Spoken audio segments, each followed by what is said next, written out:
भाऊ काय रे गाडी लोट राहिला? काय नाही रे दादा, गाडीचं पेट्रोल संपलं रे.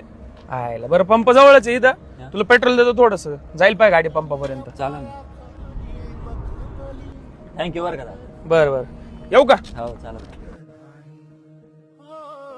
पाशा तू बिझनेस प्लॅन कसा वाटतोय मी बोललो तर? एक नंबर आहे. दादा ऐक नाही, हेल्प लागत होती रे. काय रे? अरे नेमकी पप्पांची तब्येत बिघडली, मला 8,000 रुपयाची गरज होती. ठीक आहे ना मग, पण माझ्याकडे एवढी कॅश नाही, तुला ऑनलाईन चालतील का? हा ऑनलाईन थँक्यू बरं का दादा, देतो मी महिन्याभरात. हा ठीक आहे, तुझ्याकडे येतील तेव्हा दे.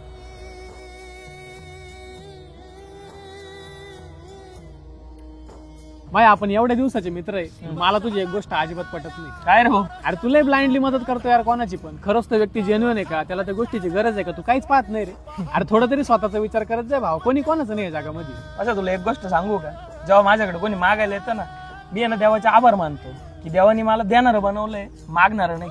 आणि प्रत्येक वेळेस स्वार्थी विचार करून नाही चालत मित्र. देव पण त्याचाच विचार करतो जो दुसऱ्याचा विचार करतो. देवा विना माणसाची जिंदगानी एकटी, जिंदगानी एकटी.